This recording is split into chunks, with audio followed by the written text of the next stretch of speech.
I should just make it 8:10. Like we're here at 8:10 every week. I know I'm 10 minutes late every week. Hello, everybody. Happy Tuesday. Welcome in. My name is Kat. I am the Nurse Flipper. We have a lot of questions tonight. I want to lead with that because if you want your question answered, get it in early. Sunny is with the baby again. So Chaz has graciously agreed to fill in for Sunny tonight. He's from the Side Hustle Network. Marsha will drop his link for you. And then below us, they have both been on before. Ashley with Titchy Farm Treasures and my good friend Scot, Chachingking. So I'm going to make the three of them big, let them introduce themselves and tell you where you can find them and what they do. And then we will get to your questions. So here's Ashley. Hi guys, I'm Ashley with Titchy Farm Treasures. I am at Titchy Farm Treasures across all socials. I have a new YouTube page that I've started just a few months ago. Feel free to come follow me. On Facebook, I go live every Monday at 10 a.m. Central Time and talk about my finds and my sales of the week and the ups and downs and discuss and answer questions with anybody that has them. So come check it out. Perfect. Here's Scott. I'm Scott, also known as Chachingking on YouTube. And if you haven't been there, I have a new channel. It's Chachingking Picking, where I'm posting storage lockers. The video I'm finishing up should top $25,000 worth of stuff. So if you haven't been there, go check that one out. Perfect. Here's Chaz. Hey guys, I'm Chaz, go by Side Hustle Network. Long story short, been in the business for 10 years. Wife and I started with Amazon FBA, scaled into building an FBA prep center where they ship 50,000 units per month. And then for us here in Texas, we sell on eBay full-time this year. So that's where we're at. Perfect. I started doing FBA and eBay, and then I slowly decided I couldn't do both well. So I dropped Amazon. As when I got back into it 6 years ago, I was like, I cannot do both of these well. And I like to use stuff a lot better than I do. And I was doing a lot of books too, but all right. We have a few super chats and a new member to get to first. So my good friend Elena, Treasure Diva Thrift, sent a $1.99 super chat and said, hello, everyone. Happy Tuesday and spring break. Dalton is out 3 days this week. He might come out here because he doesn't have to go to bed since he's out of school tomorrow. But it's not like they had 2 teacher planning days, and we're very rural where I am. So they have the county fair and the kids show animals. There's a lot in FFA and 4-H. So they're out tomorrow for the county fair. And and then Thursday is a field trip day, but his real spring break is in April. So I don't know when does Gainesville do it? Elena's like an hour away from me, but yeah. All right. Elena likes a kitty cat. So here's a kitty cat.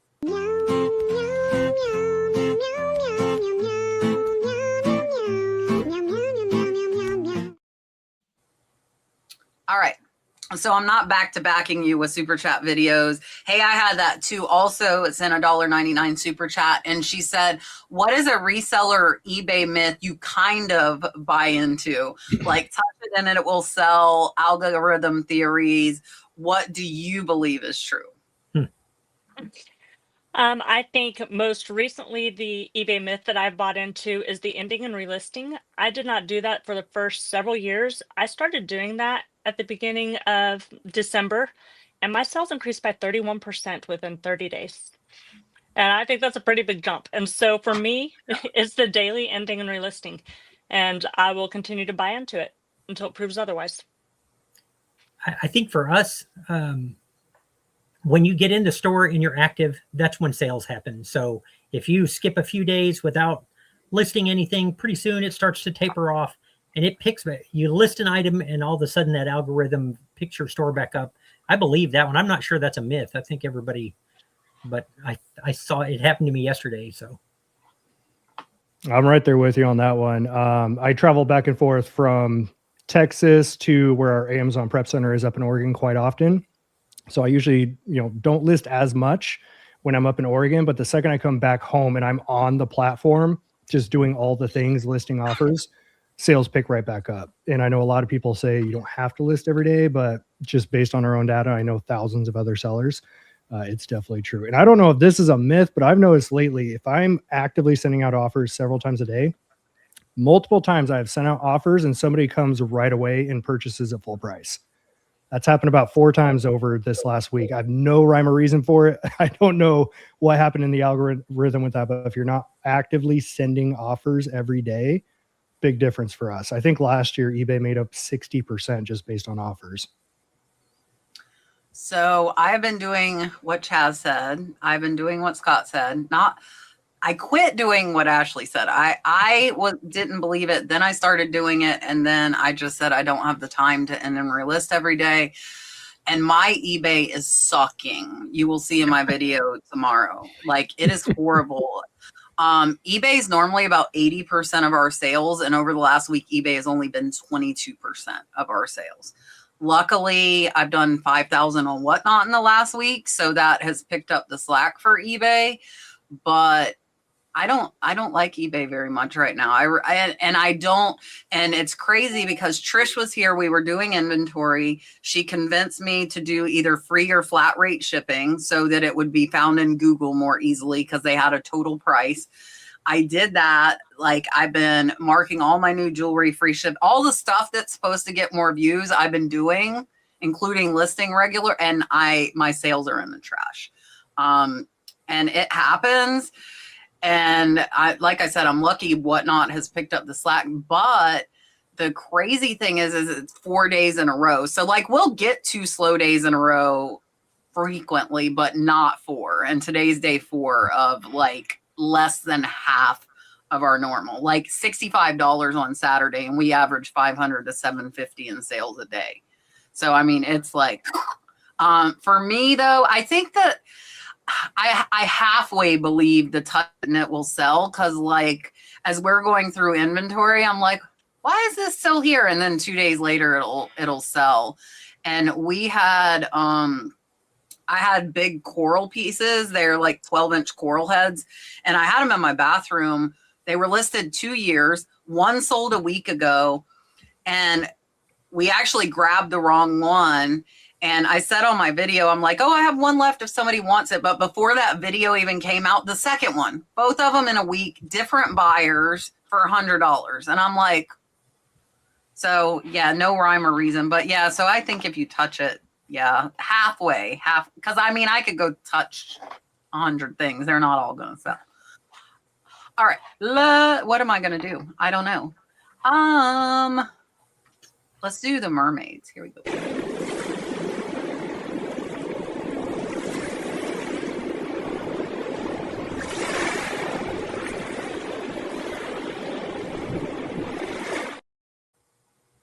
Yvonne Thrifty Rich made that when she hosted the show for me so graciously, because I was on stage speaking in Phoenix at the time of the podcast, and she ran it for me that night and made it and said I could keep it, her mermaids. All right.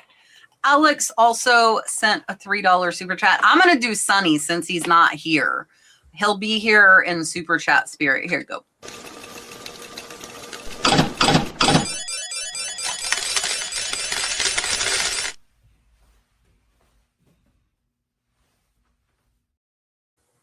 Marsha, I forgot to download yours again.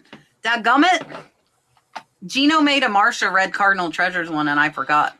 All right, one more, and then we'll get to it. You guys do not kill me. I have not put out the March schedule, and it's the 17th. Members.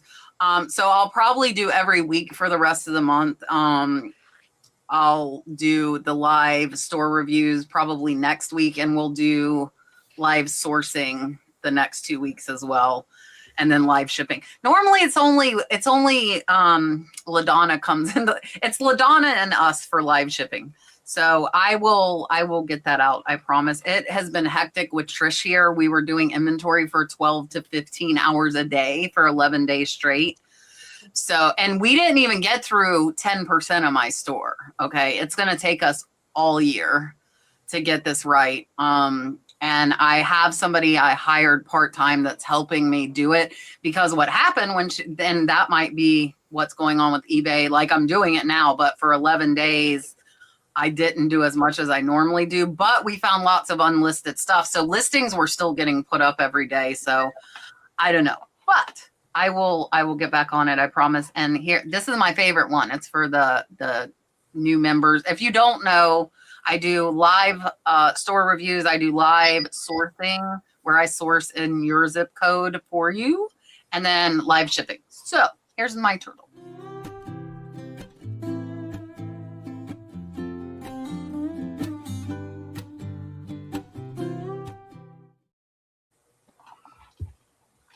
All right, let's see. Karen wants to know, is Mercari the only platform that allows you to sell partially used bottles of perfume? I think they have to be shipped ground and marked hazard. Are there any other restrictions or tips? So I don't know that I can answer that 100% honestly. However, I have sold quite a few partially used bottles of perfume on eBay as collectible bottles. Now, is that, I mean, is a workaround? Is that, something that you are supposed to do? Probably not, but I have done it without any issues for the last 3 years. I'm selling. Yeah. Thanks, Scott. I'm here for you. Honestly, I've never tried, so I don't know. I have no clue. I'm with Scott. Never sold one, but I have seen many people that do the collectible bottle method. That did not work for me on Poshmark. I don't do it on eBay. I won't risk my account for a $20 bottle of perfume. Since they started cracking down, I used to, and then they cracked down on it a little more and I quit. I do still buy, if you know, I sold partially used bottles of perfume on Whatnot today. I had a perfume bottle show. So you can sell them on Whatnot. You can sell them on Mercari and on Etsy. Those are the three that they can go on. Who I have to remember who it was. We had a guest on, and that's like one of her main things is perfume. So I think it's Mercari, Etsy, Whatnot are the three. If anybody knows another one, definitely let us know. But I will sell empty bottles on eBay, but if they have any perfume in them, I don't put them on eBay. Yes, Susan says Etsy. Does old perfume go bad over time? The answer to that is yes. I know a few bottles I had today were like dark brown, and I was telling everybody, I think you can probably reconstitute them. I bet there's a video or something with like alcohol or like an alcohol water mix. And then I had a couple of the cream sachets that had dried out, and I bet same thing. I bet there's a way to reconstitute those bottles. But yes, it does go bad. Jeannie says, can you change the shipping weight after selling the item? So the item weighs less than what she had it as, and what happens to the difference in the price for shipping? So if it weighs less than what you stated and the shipping price is less than what they paid, then you keep the difference. We can all answer the same thing, but yeah. Yeah. And if it weighs more, you pay out of pocket. If it increases the shipping price. Yeah, that's the right answer. Yeah. I was gonna say probably all of us. For me, that's true unless they have specifically asked me. Like I just shipped out a stool that sold for $330, and he paid $125 in shipping. And I told him, I said, normally FedEx and UPS are less, but the estimates on eBay are normally higher. So I put it as ground, and I said, I will ship it the cheapest way, and I will send you a refund. And it was a $70 refund. And I did send it to him. So like with that, if they ask, I'm going to, I bought the stool for $30. I made plenty of profit.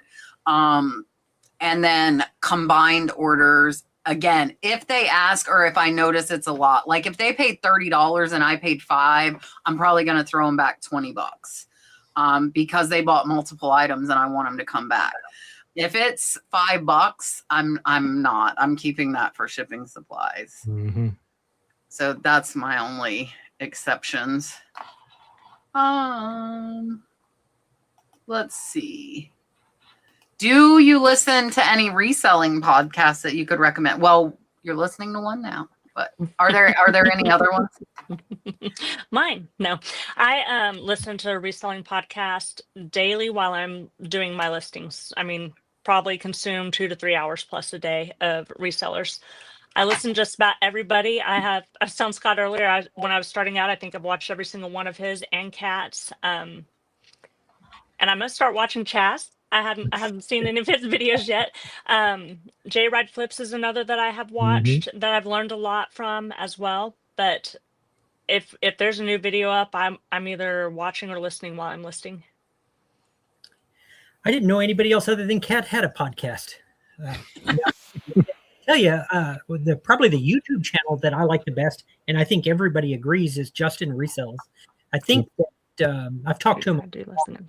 I think he puts together an incredible script. Like he spends more time scripting his video than he does editing it, but he's a brilliant editor too.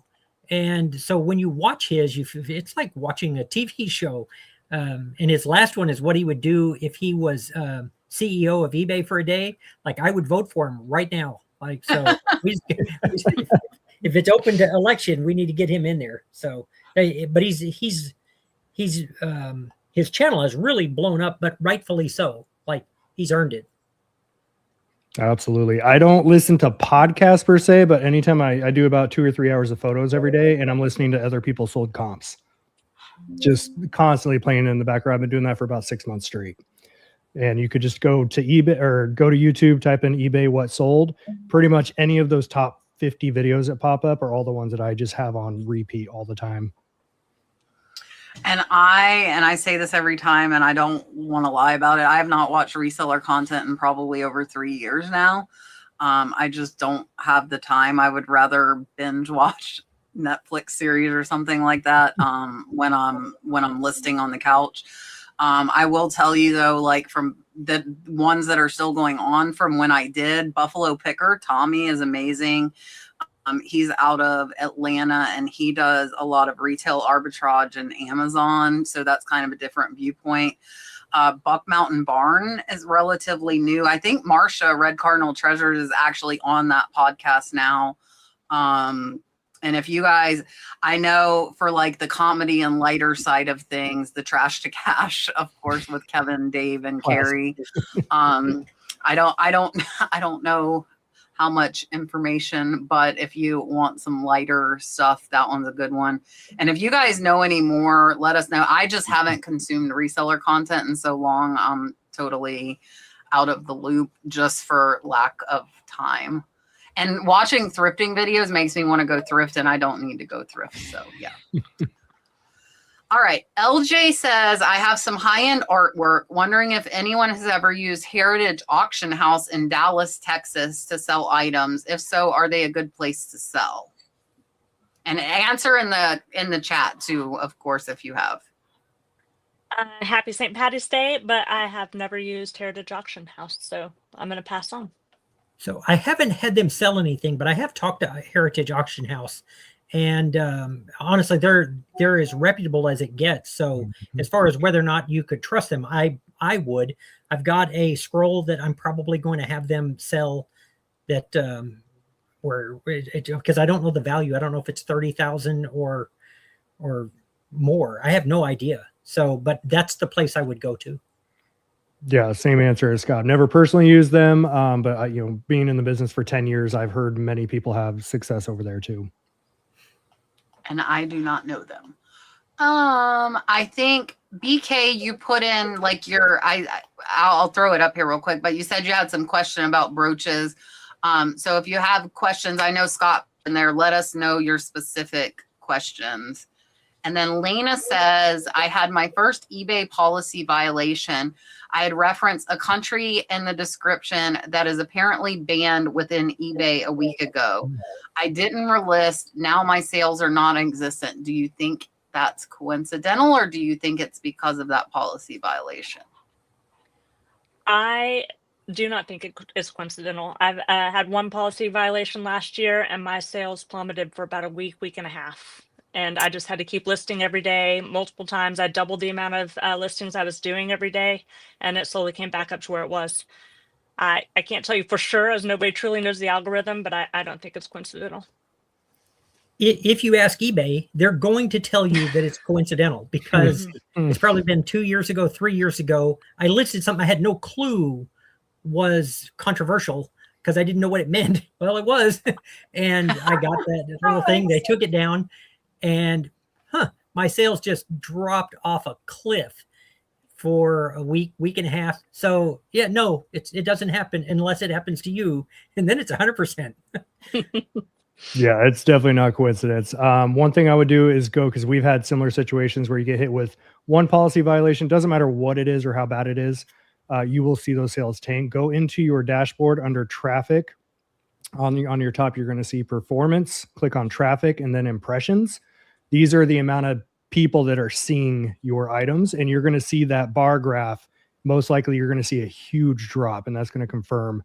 You can even probably track it down to the date of that policy violation. I bet that chart dropped the day after. So that's one thing I would go at least check out. Yeah, and I was like racking my brain. I was talking to Tyler today, and I'm like, I have no negative feedback. I haven't had like Veros. I'm like, what did I do? Because I feel like I did something like that for my sales to be down like they are, and there is nothing. Because that happens with negative feedback too. I feel like at least for a couple of days, but there's nothing. Pamela's asking which country you reference. I will tell you guys, Iran and Persian rugs you cannot sell on eBay. Ask me how I know, but that was a while ago. It wasn't new. And yeah, so I feel like I did something. I wish I could figure mine out, but I can't. Kat, do you think maybe you made too many changes at once if you started doing flat rate and all the things? No, because I'm not. Yeah, but it's stuff they want. I'm giving people less shipping and free shipping. It's stuff that they want. So it's not like I like started charging when I had free. I could see if that was the case, if I had started charging, but like I'm charging less. And it's like, I wish I knew. I really, really do. I wish I knew, because I haven't had eBay be that low of a percent ever of my sales. And I'm just like, what? And luckily, like I said, Whatnot and Etsy both have kind of picked up for me, but it's kind of baffling, because I'm like, I'm listing good stuff and I don't know what's going on. Maylene wants to know, how much in sales did you do last year, and did you meet your goal? Last year, I did just under 15,000, which I didn't actually have a goal set, but I was still nursing full-time last year, and eBay was a side hustle for me. And so this year, I hope to triple that, and I'm well on my way. So in overall sales, probably, I just did my taxes, so 80,000 if you count all the platforms. I don't have a goal. For those of you that don't know or haven't met me, I'm retired, and so even though I make a full-time income, I think it's a part-time gig. Like I'm more interested in having fun and treasure hunting than I am about working 40 hours a week. Amen to that. We did 175K on eBay last year.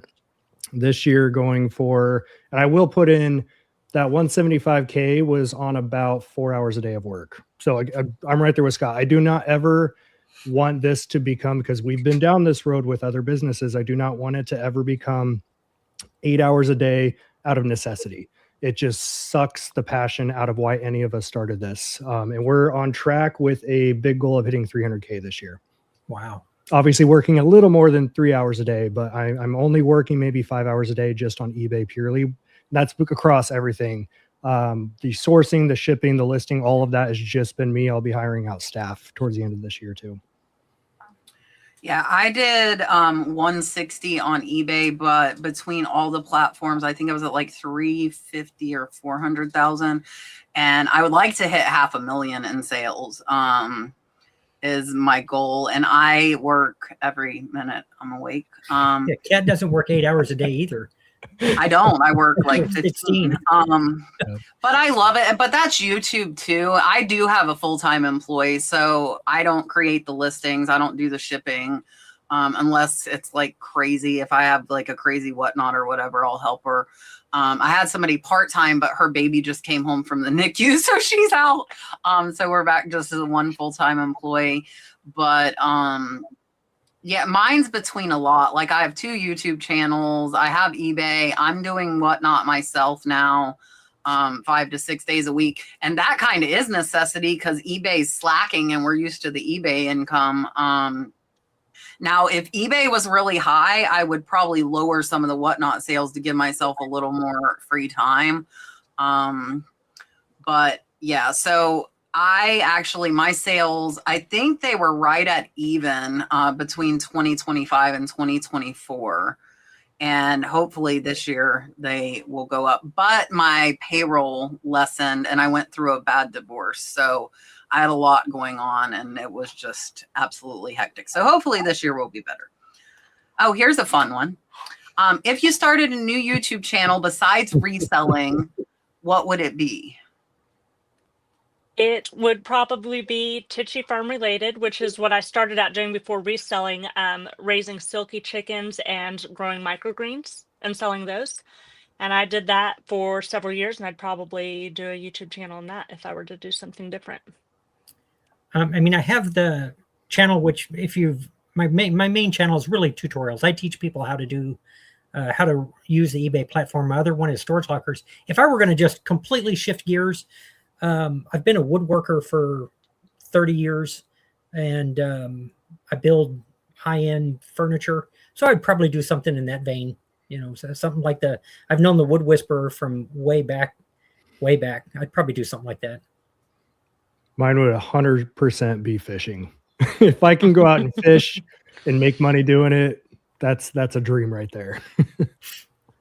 Chaz stole my answer, and I think those of you that have been watching me know I'm obsessed with the water. We are out there all the time. And it's funny because my intention was to start a fishing channel, and I could not find the fish because I haven't grown up in this area. So I don't know, I would basically probably have to do a lot of charters to learn. Part is finding the fish. We up in Oregon, I've grown up catching trout, no problem. Came down to Texas, I'm like, oh, there's no trout down here. How do I bass fish? So I spent the last year and a half learning how to bass fish and finding which ponds and whose private property. Yeah, that's the thing. We were gonna, and I'm like, we can't find any fish. I went through the same thing.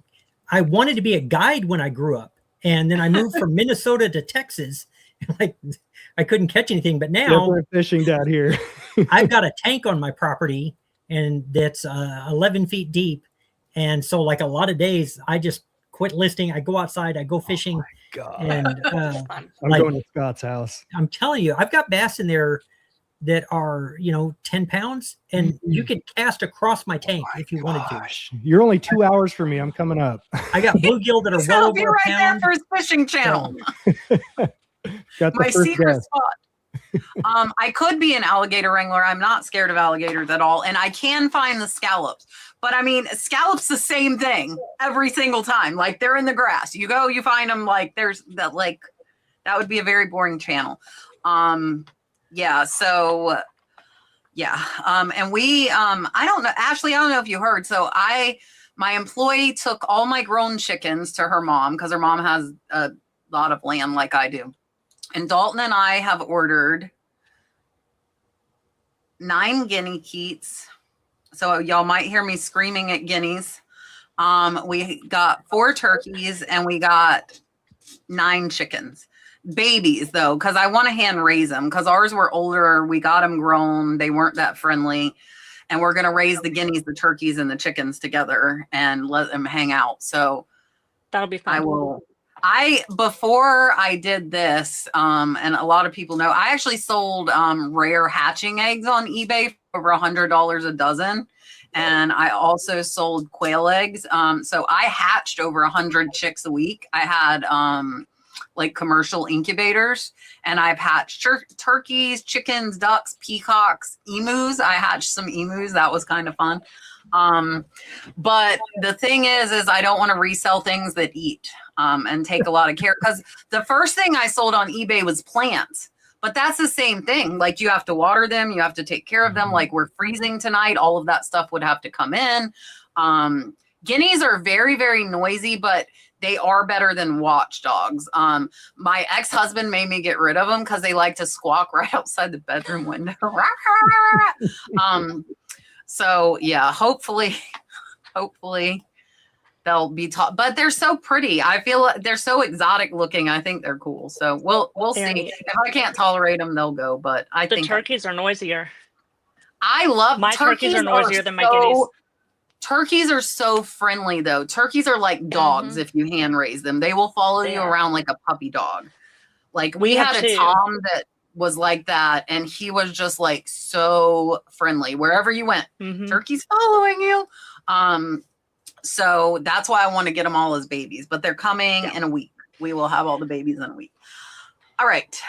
Scissors says, I bought a brand new Loungefly Star Wars purse at the thrift store, but it has some scratches on the metal clasp. Any tips or tricks on how to buff them out, or do you just sell it as is? I personally would sell it as is. I have never taken the time. If I have to take a lot of time to buff something out, clean it, whatever, I'm not going to pick it up personally. I've never tried, so I don't have a trick for that.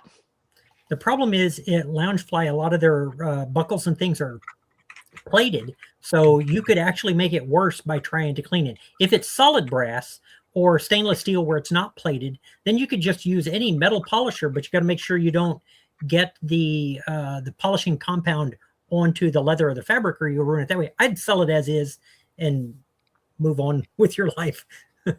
Yep, it's as is. Favorite phrase, I don't know who I picked it up from a couple years back, but it's profits over projects. Profits, not projects. Yeah, I don't clean anything. That had a literal 2 storage units set up 25 foot deep each of stuff that I could fix and polish up and eventually sell. It took me 6 months to get through that pile, and I finally just decided I am selling things as is, even down to the shoes and clothing. I don't care if it's a $40 piece. If it's got a hole, a stain, I pass these days. I want to be able to grab it, photo it, list it, and get it done. Yeah, the only stuff, like, I don't know how much it is. I know some of the Loungeflies can be higher dollar. Like with that, I wouldn't worry about it even if it was high dollar. But as far as like the cleaning and touching up, if it's something worth $300 or $400, I will put a little bit of time into it. But typically I'm not going to pick them up if they have issues, but I buy a bunch of lots. So then for me, it's like, do I fix it or and most of the time it just goes to Whatnot for $3, even if it's like $100 piece. And I'll tell them, hey, you got to fix this or do whatever. But a lot of people are like, if you have more, I have negative free time. If you have, time, that's something that is worth it for somebody. So I just pass it along. Bobby says, how do you package jewelry for shipping? I just bought several brooches that should sell for $75 to $100. Do I need to buy jewelry boxes of some type?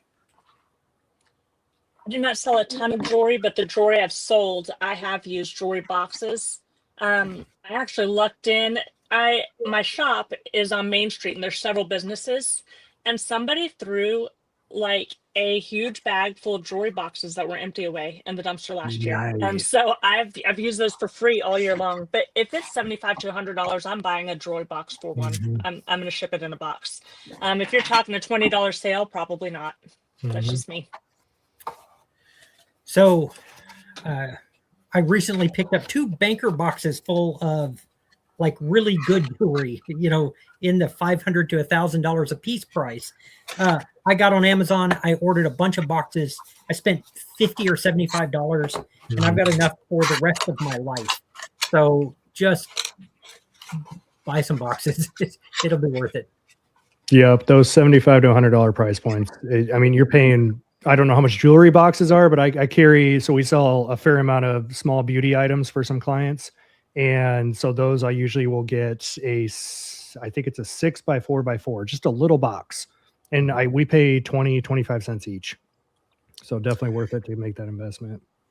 Yeah. So I hid and went and got, so these are 2, like for cuff bracelets and stuff, you need like the taller ones, but brooches should go in here. What we do is I split the cotton in half and put it in the middle. Instead of just setting it on the top, I split the cotton in half, put it in the middle. And then I don't know how to find it on my phone. I never can find it on my phone, but on Amazon, on the computer, you can choose the category Amazon resale. And that is the stuff that is damaged in the Amazon warehouse. And these are jewelry number 33s. The 3x3s are number 33 jewelry boxes. If you go to jewelry or Amazon resale, put that. I just bought some yesterday for 44 from $56 because the outer box is damaged. They damaged it in the warehouse. I get them for $13 cheaper. So I'll actually check that occasionally, even when we're not out, just to get them for the deal.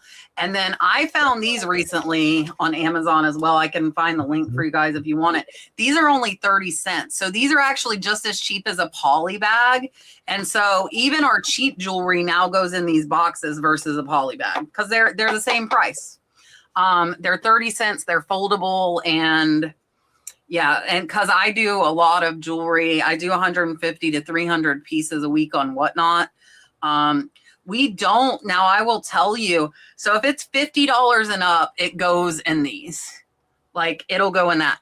But even if somebody spends like $200-300, most of the time I just put it in a box and we wrap it in bubble wrap. I don't use the jewelry boxes because if they spent that much, they probably bought like 20 or 30 pieces. I'm not giving them 20 or 30, 50-cent boxes.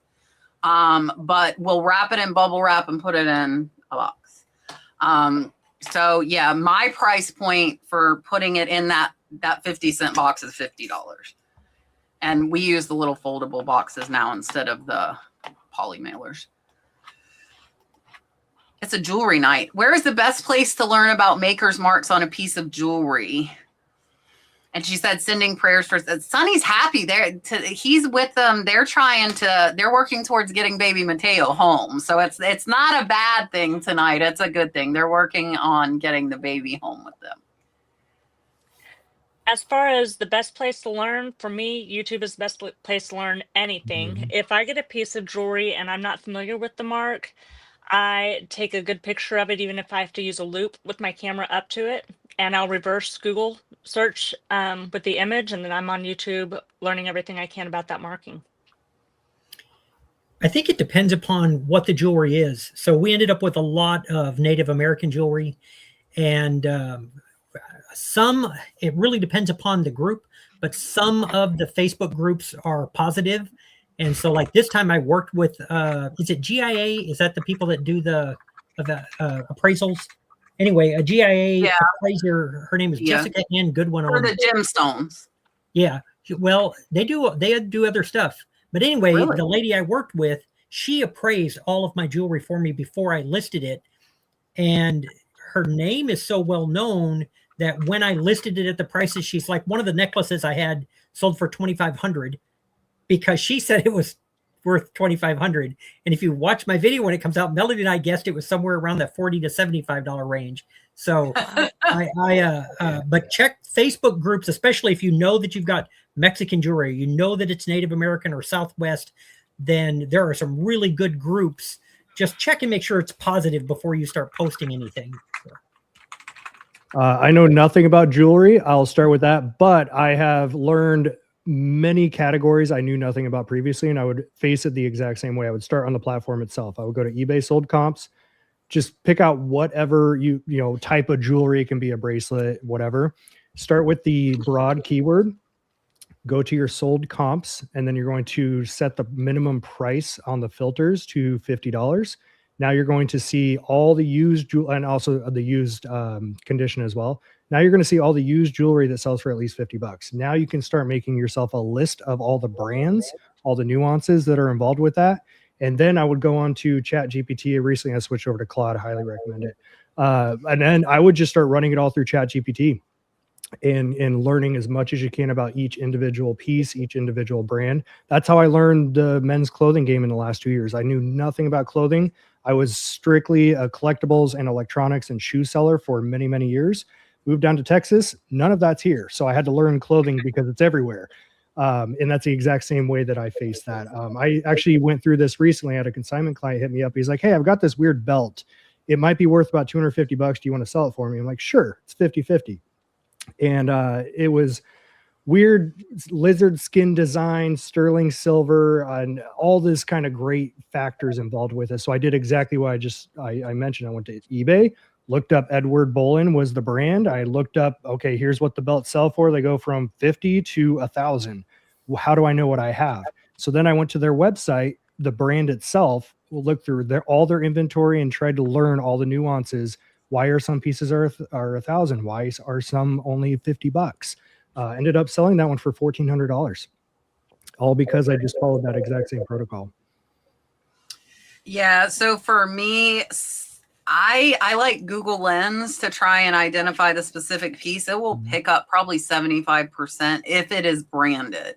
And if it has a mark, it is. I've sold so much jewelry. I know which pieces I'm willing to put the time in, like Chaz was saying. And some of them I'm just not. I'll put that it's signed. I'll price it at what I'm happy with and I let it go. And if it is something high and somebody knew more than me, let them have it because I got the profit I wanted. I think I'm in like a vintage jewelry identification group. Me though, I can identify like the two things I posted in there, nobody knew. I'm like, of course. Most of the time they can though. And like a lot of it is like common sense to me. Like I've had people send me pictures and I'm like, oh, that's so-and-so. Like I know just from doing so much and handling so much of it, I've learned over the years. You can get books as well. A lot of the older costume jewelry books are expensive. I just listed one. I think I listed it for $50. I actually have a whole tote full of costume jewelry books. So watch my store because I might lot them up that I got from a house clean out. Because I bought a couple with the intention of reading them. And again, it comes down to time. I haven't had time.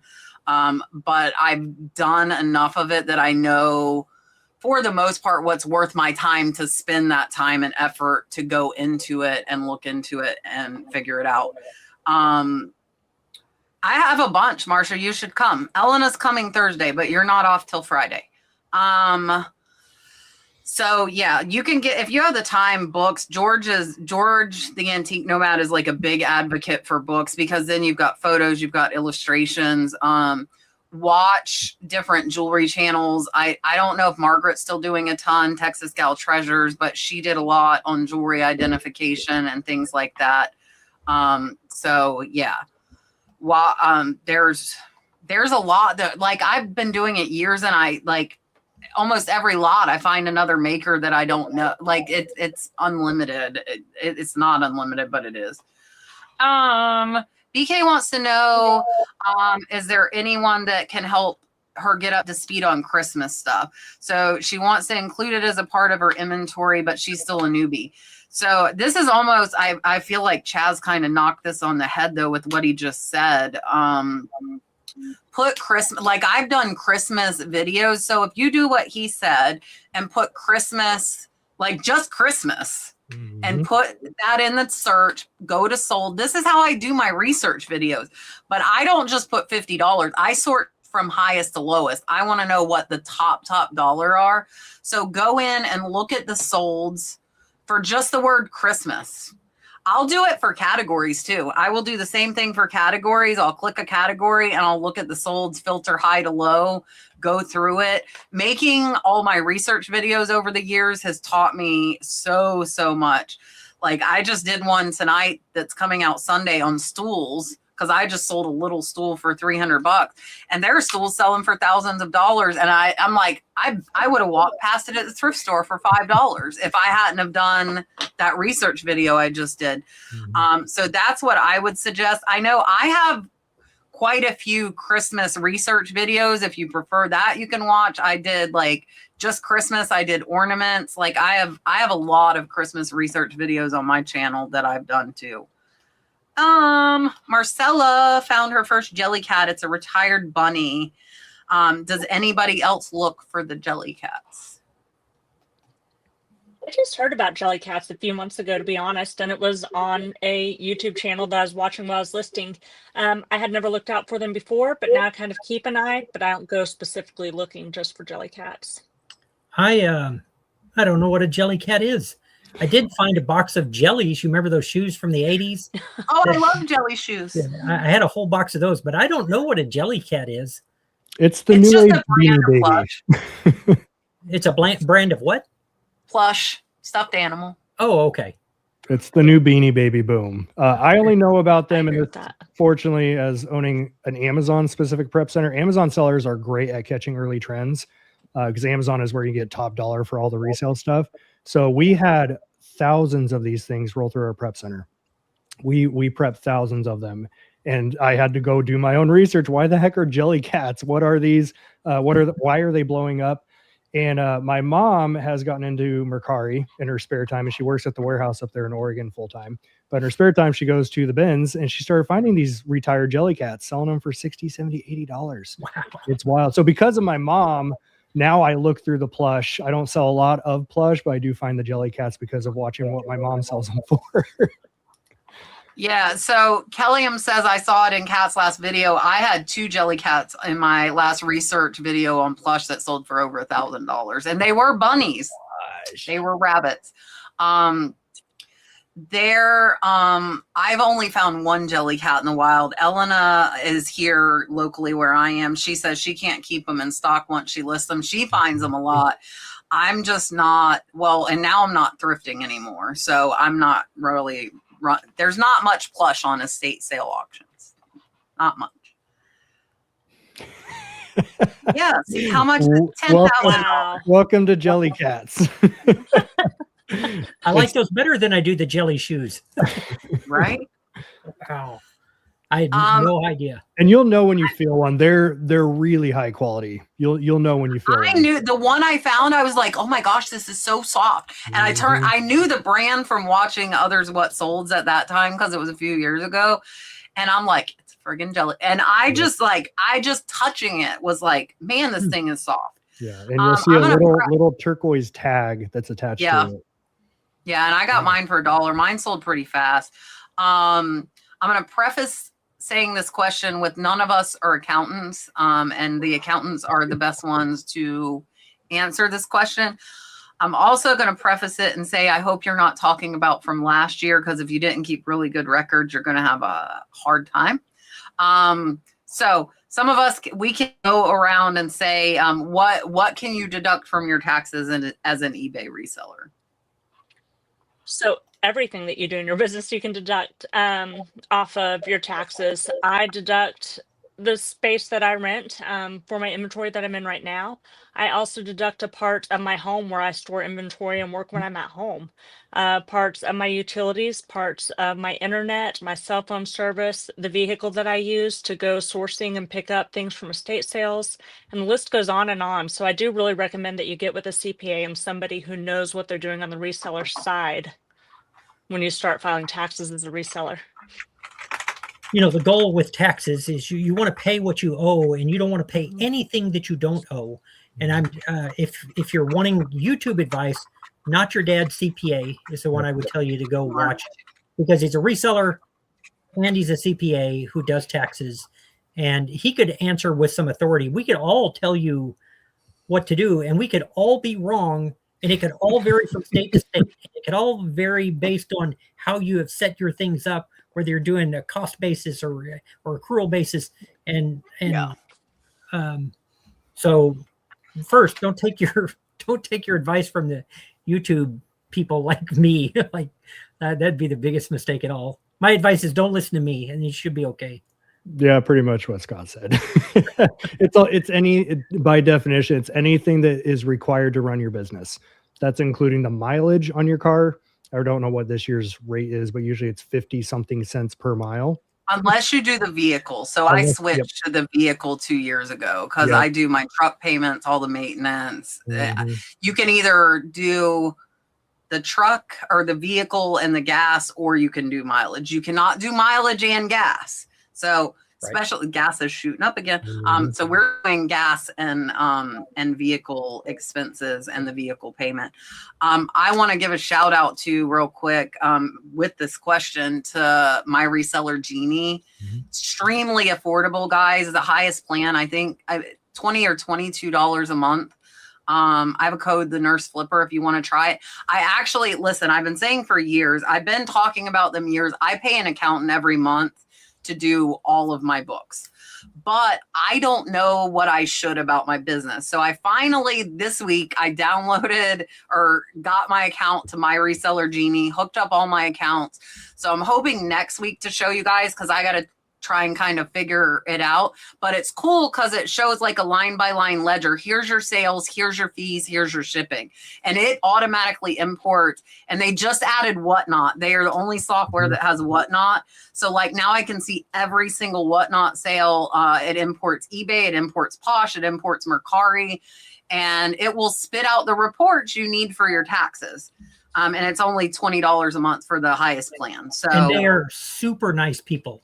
Yes. People running it Paul are and super Faith nice were on people. with us about a month ago. Paul and Faith were on the channel, and actually, if you could find that, if you search Tuesday podcast, My Reseller Genie, Paul on the last one he was on did a presentation on deductions for resellers.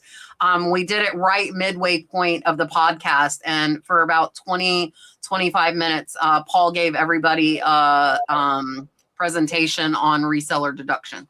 So search and find that one because he did it specifically on that. I answered Karen, but I'm going to tell you guys. So the 4x6, actually, this is 4 inches wide and it wraps around the box, and it actually will seal it right there instead of using tape if you use the label. Now, if it's something expensive and I'm pushing my luck fitting it in the box, I tape it too. But if it closes easily, I will use the label to close the box. Salvage said, yay for Sunny and family. For anyone who hasn't started Whatnot, about how many items are good to have on hand for the first show, the best item to start with, and how long before to get ready and promote? I think that's going to vary based on the person, whether you have a following and all of that. I started on Whatnot in December, and it was a last minute decision because I bought such a large auction lot on an estate sale. The picture made it look like it wasn't that big, and I could barely shut the car doors to my car, and I had no space for it. And I was like, you know what? I'm just going to get on and sell it. I had enough to do 3 shows and sold every single piece in 3 days, and it was clothing mostly. So I think it just matters. You can have a 30-minute show. I've been told the algorithm likes longer shows, so enough for you to be able to go on for probably an hour or two. They say first show over was an 4 hour hours. is when it starts picking up. Is it? Yeah. My first show was 4 hours. So I would have enough to at least get you that hour mark. As far as what it is, I think just about everything sells on Whatnot, just like everything sells on eBay. I've never done it. I'm approved for it, but I think if you follow me, you know, I mean, we buy lockers. I think I bought 30 storage lockers last year. But what I do is all this excess stuff. We try to keep our eBay average sale price. It's a little over $100 right now, about 110. I give away everything else. I've already cherry picked it. So if there's $20, $30 items and I've got a kid near me who wants to go to the flea market, dude, I will fill your trailer up. Just show up. So I give everything away, and it doesn't take me a lot of effort. I feel like I'm helping other people, and I don't want to work as hard as Kat does. I just don't want to do that. I'd rather give it to somebody. So yeah, your first show, we have limited experience. My main experience was in 2022, I believe, before there was an application process to sell on Whatnot back then. They didn't just let anyone in. So I did very well with sealed action figures. I bought out a lot off Facebook Marketplace, 400 sealed action figures at $4 a pop. Back then, prices on Whatnot were way higher, so I was getting 20 to 30 each. Came back and started doing clothing recently. First show back, we did, I believe, 40 pieces. Lasted for about hour and a half. That seemed like a sweet spot for a first show, is plan on hour and a half. Because you do see an uptick around that 1 hour mark. And so I would say at least 30, 40 pieces minimum. If you have more, great, throw it in there. Worst case, you're going to hold it up. No one bids on it, and then you just have more to keep going. It's frustrating when you get close to the hour mark and you realize, oh, I'm running out of stuff. So you'd rather have more stuff available just in case you're running through it quicker than you think, or you're selling it faster than you think. So 40-ish minimum, but I'd aim for at least 60, 70, 80 pieces of whatever you're doing. Yeah, and I average typically 100 to 150 items a show is how many I sell. I sell fast though. I'm not talking unless I'm selling. I'm not one to like chit chat while I'm not selling. I would say I would schedule your show 2 weeks out. Like I'm doing license plates this Thursday and I scheduled it 2 weeks ago because like that's really specific. Like license plate collectors is, you know, a like small niche. And we're also cataloging that. I do not catalog anything else. I did it for my buttons too, because I felt like button collectors, you know, very specific niche. I tell this story every time about Whatnot. I went into one of my viewers, our first show. She sent me a link and I watched her blow me out of the water the first 10 minutes. She had sold $2,000 and I was like, holy crap. And she brought amazing inventory, very rare brooches, name brand. She had cataloged them though. And that's the thing. If you have high dollar stuff, catalog it because the collectors will find it before your show and they will be there. Now, if you're just running, we rarely, like I said, we rarely catalog the license plates. It's easy. Like I don't want to show a bunch of Florida plates when nobody wants Florida plates. So I run off pre-bids on my license plate show. I tell them if they want me to run it, put a pre-bid on it. And I just run off pre-bids and that works well. Now for my jewelry shows, it's like 10 seconds. Go, go, go, go, go. If it doesn't sell, I set it to the side. My thing typically is I will show an item 2 to 3 times on Whatnot, and then I'll put it in a craft bag. I'm not going to, if nobody wants it 3 times, I'm going to put it into a lot and let it go for whatever. As far as getting ready, make sure you have your setup. I'm horrible about that. If you watch me on Whatnot, you know I reschedule almost every show because I have to take an extra 10 or 15 minutes to get ready for it. But that's because I'm doing 6 shows a week. So like today I did perfume bottles. Tomorrow I'm doing collectibles and I need to have more room to do collectibles. And if I don't move the perfume bottles out of the way, I have a show every day. So there's no rest around here. And so, yeah, I would say 2 weeks to schedule it, especially catalog it if you want people to find and you have good inventory. As far as best items, I agree with Ashley. See, it's funny because Chaz and Ashley both said they're selling clothes and I feel like I couldn't sell clothes on Whatnot to save my life. I've never tried it. Like that's just in my head that clothes aren't going to sell on Whatnot. But I might, and if you guys watch, I picked up like 100 pairs of new scrubs, nursing scrubs, new at tags, $40, $45, $50 scrubs. I might do a scrub show because I paid $1 a pair. I can start them at super well with those. Yeah, I think I'm going to do that. Didn't sell any at all. No scrubs? Nope. And I sell them on eBay, but I did a Whatnot show and I had probably 15 to 20, which is not a ton. Probably not near as many as you have in your shows. No, I only get 20 to 25 people in my shows. Now, back in 22, when I started, I was getting over 100 in my shows. But then yes, I mean, catalog it in your show on Whatnot. So back in 22, I had over 100 people, and then I quit doing Whatnot for about 1.5 years. And then I hired an employee to do Whatnot. So it was not me. And then we quit again.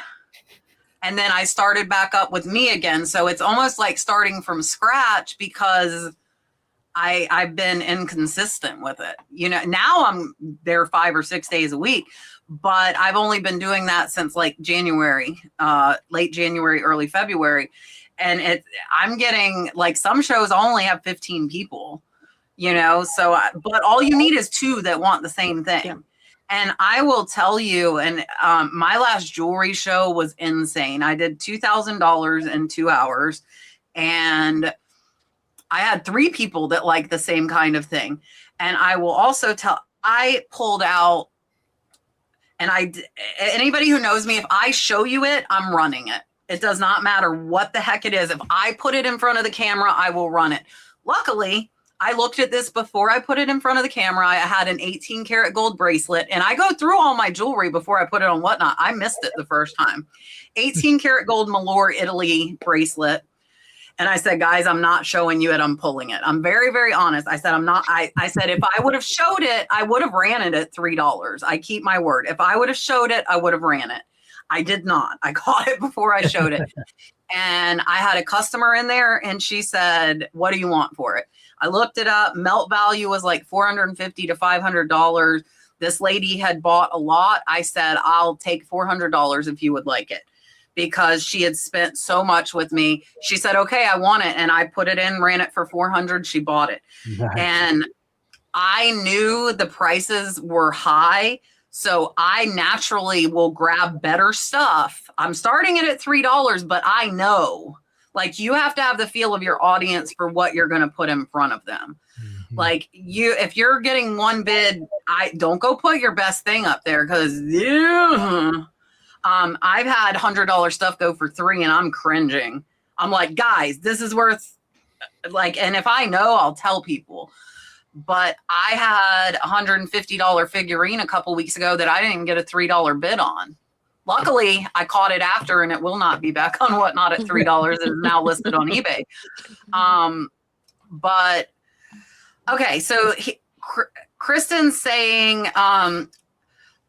she's wondering if Whatnot would be appropriate. What are the demands after the sale? It depends on what you sell and how much of it. Like, I sold 1,500 salt and pepper shakers on Whatnot within the span of a month. And the shipping for those shows was about 6 hours, and the shows themselves were 5 hours. So going into that show, you're looking at 14 hours of time into one show. So but jewelry is super easy. Like, I can sell 150 jewelry pieces in 2.5 hours, and it's shipped in 2. So that's 4.5 hours into a show. Now, my favorite, my linens, I make everybody their own poly bag. I stuff it in there, and all I have to do is close it and put a label on it. That's the best ones, my linen ones. So it depends. And we had somebody on here, he makes like a tote almost for everybody, because he's in like a warehouse setup. So like, he has a tote for everybody, and if you buy it, he puts it in your tote, and then it's all together in the tote, and easy peasy. So, like, Ashley, how much time do you say, like, average you're spending on a show and shipping? And Scott, have you done live? You haven't done live sales, have you? No. Nope. So I guess Ashley and Chaz can answer. In my clothing show the first time, granted, I was figuring out Whatnot shipping for the first time. I didn't pre-schedule the show. I jumped on. It was a, win thing. And so I probably spent a good 6 to 8 hours shipping after my first show. And probably 4 hours for the second 2 days, because I did 3 days in a row, and I sold just over 400 items. And so it took some time. I did a VHS show recently, and I will tell you, those took me a little longer to ship, just because they're plastic and easy to break. And so just having to pack them safer, as opposed to clothing that you can, put in a box or a poly bag. Mhm. So I guess it kind of depends on what you're shipping and the value of the item. If it's a high-end item, you're going to have to take more care to ship it. If it's clothing, mostly you put it in a poly bag in a box and get it out the door. I don't think the demand is any higher than if you're just going to eBay it. You're going to box and ship it eventually anyways. The difference with Whatnot is you're front loading all of that. So instead of, if you sell All at 100 the same time. all at the same time. So if you do eBay, let's say 100 items sell over the course of 3 months, right? You're still putting in the boxing and shipping time for each item over 3 months. Whatnot is going to be higher demand up front, but then you're done. And you get all those 100 items you can sell in 2 hours. And you get your money back the same day. Yeah, that's what I love. It's a really, really big benefit over there. So I think the demand is essentially the same per item. It's just you're putting all that work up front, and then you're done and you get to move on. With eBay, you're going to hold it. You're still going to put in that same time shipping it anyways. It's just more spread out. Yeah, like I did, and it's the last video on my second channel, Cat's Treasure Hunting. I bought a lot of brooches off of Shop Goodwill. I kind of defeated my own purpose, because I knew I was low in my jewelry stock on brooches. They sell the best for me, so I went specifically looking for brooches. That's why I went off High Bid, because High Bid sometimes doesn't have lots, and they can take 2 to 4 weeks, and I wanted it like now. So I went on Shop Goodwill. I haven't bought off there in years. Bought a brooch lot, made a video on the haul, did the sale the same day as I did the video, and sold every single brooch and had it packed out, and quadrupled my money in 4 hours. That's everything. That's the show and packing and everything. And on Whatnot, most of the time you're selling multiple things to one buyer. So you get to box multiple things in one box, as opposed to sending individual items like you would on eBay. Yeah. Mark is here, my good friend, at 9/11. That's when he always comes in and he gets Rod. So here you go. Thank you guys for watching. Please make sure you like and subscribe. Until next time. All right, let's see. The questions are on fire tonight. We still have 30 of them in the bank. If we do not get to it, I'm sorry. There's no way we are getting through these. Barbara's asking, how did inventory go? We did not get through even 10%. I have 9,000 items listed. That's not counting what we're finding that's not listed anymore. So we are constantly, like, Elena Treasure Diva Thrifts has been coming over once a week, and that makes me, I'm like, Elena, don't ask me, just tell me I'm coming over, because that makes me stop, because I can adjust my schedule. I'm like, okay, I'm stopping and working with Elena on inventory for 4 hours today. And then I have somebody else who part-time, she's coming over like 5 to 10 hours a week. It will probably take us through the end of the year. And that's like a nice estimate. It might take us longer than that, because I've never done inventory. I do cash accounting, so it's money in, money out. I don't have to do inventory. At this point, though, even after it's straight, I think I'll probably review one section a week at least to do it, because we found so much money that wasn't listed, like that's sitting there that I think is listed because it's in the box and it's not. So I'll probably, or even maybe one a day, because that's not that much. Yeah. So I'm going to eat my words on not doing inventory. Chaz, Teacher Treasure Chest wants to know, where in Texas are you from? I am in New Braunfels, which is in between San Antonio and Austin. All right, here is a fun question. I have a lot of leather postcards, 19 of them. Most are funny, but one has a swastika on it. Dare I list it? I would list it. I wouldn't. So it depends. If it's a swastika, no. But if it's just that symbol and it happens to be Native American or something, I wouldn't hesitate. But if it's a swastika, it has to be part of a history lot or something. For me, it's just not worth the trouble. Yeah, I don't risk it. I would sell it on Whatnot. That's my questionable items of mine. Go to Whatnot, no matter what I think they're worth. I had a bunch of gorgeous Black Americana items. They all went to Whatnot, and they sold very well. Oda Lally, have you ever successfully manifested a find? Like you woke up thinking about a specific 90s band tee and actually found it that afternoon? I cannot say that I have. I have. That'd be amazing. I have a story for this. So I do, and I think maybe it was because they're around where I live and I just needed to start looking for them. But we were going to a country estate sale and they had a shipping container full of stuff. And I wanted to find an FFA Sweetheart jacket so bad. And I found one. It was the first one I ever found. And it makes me wonder, how many did I miss because I wasn't looking for them? So $500 sale, just like that. I've had this happen one time. I was in Oregon and one of our new staff was like, "Oh, you do eBay?" And so he was asking all the eBay questions. How do you know what to sell? I'm like, all the old weird stuff. And I brought up big mouth Billy Bass. I was like, I've never found one in the wild, but you can sell those for like $30-$40. Next day, going to that Goodwill, $7.99 right on the shelf, new in box. I'm like, what? At that time, I had been in it for like 6 years, never found one. And the next day after telling him about it, so it was pretty funny. For me, not that, but I feel like whatever I'm thinking about, I tend to find. And I think a lot of that is like, if you're not specifically looking for a certain type of thing, you're not going to see it. Like, I don't look at toys, but like, if I'm like, oh, I want linens, like I'll go out and find linens because that's like what's in my head, but not specifically. I haven't done that. Miss Linda wants to know, so if you're ending and relisting, how long are you waiting before you end and relist or sell similar? I end and relist every day whatever is about to come off of my eBay store, because they renew your listings every 30 days. And so if it's going to renew that day, I'm going to end it before eBay does and go ahead and relist it. I check my titles. I inventory those items so that I stay on top of it as I go. It is time consuming, like Kat says, but it takes about the first We had hour 2 to or 2 hours every 300 day. refreshing a day. 2 to 300 refreshing. That's a way day. more than me. But I do spend the first 2 hours of my day every day doing that. I'm up to about 7 years now. I think that's my oldest item, and I don't end and relist anything. Yeah, I'm probably on average, I'd say every 60 days. I'm going through because I run a weekend tiered markdown sale setup that I've been doing for months and months. And anything that makes it past the 30-day mark, I physically just drop the price. And then if it continues through our sales cycle, day 60 is where I start to unlist usually 25 or 50 at a time, go through, check the titles. Can I take a better photo? Can I make better keywords fit in there? So that's where I'm adjusting things and doing the relist. Yeah, when I was doing it, I did 4 months. So I wanted to be up for a full 3 months. I did the same like Ashley does. I went to ones that were ending that day.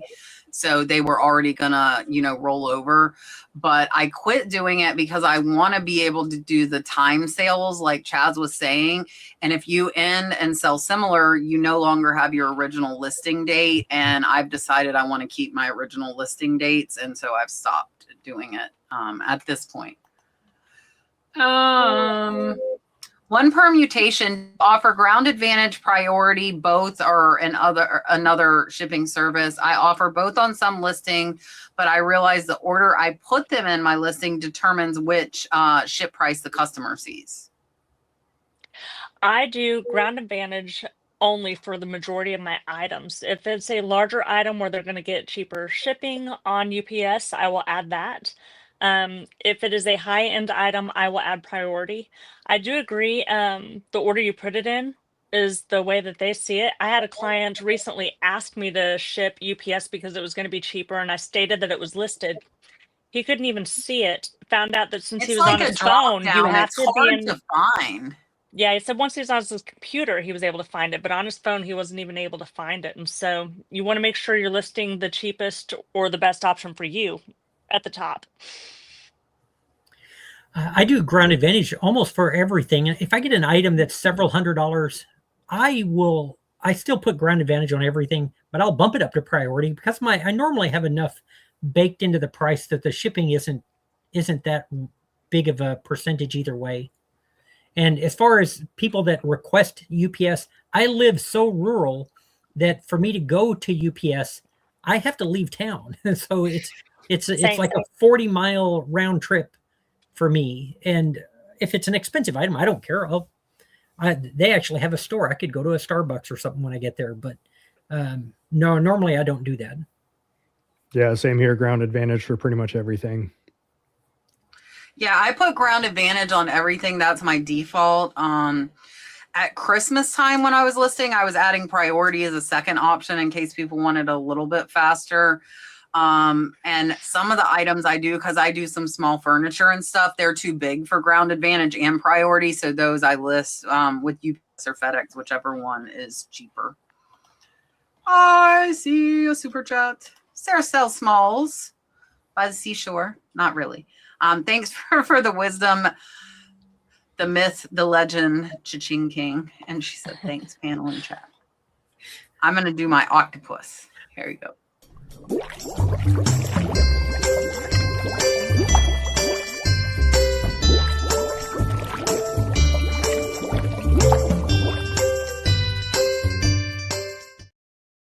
Thank you. I'm going to tell you guys, and Scott knows, and the panel knows, and you will all know soon. We're super excited. We bought a nice 3D printer, and it's coming tomorrow. I'm going to make all of the octopus things. Octopuses and stingrays and sea turtles. And yeah, so I'm not going to, poor Scott last night, I'm like sending him all of these designs, but he got one and he hasn't opened it. And I'm like, look at this, look at this, look at this. Elena too. I'm like, how cute is it? Oh, listen. All right. Seasons of Life Organizing wants to know where in Oregon, Chaz. She's over in Vancouver, Washington. About an hour south of you. We were in McMinnville. This one, I I don't know, BK, what you meant. It says eBay myth and relisting it, but if you don't have that kind of inventory, if you mean you don't have the quantity of inventory, even if you only had 100 items, you could still relist 5 a day if you wanted. You don't have to have any certain quantity. If that's what you're asking, if not, just clarify a little more. Could I talk a little bit more about the Goodwill jewelry haul?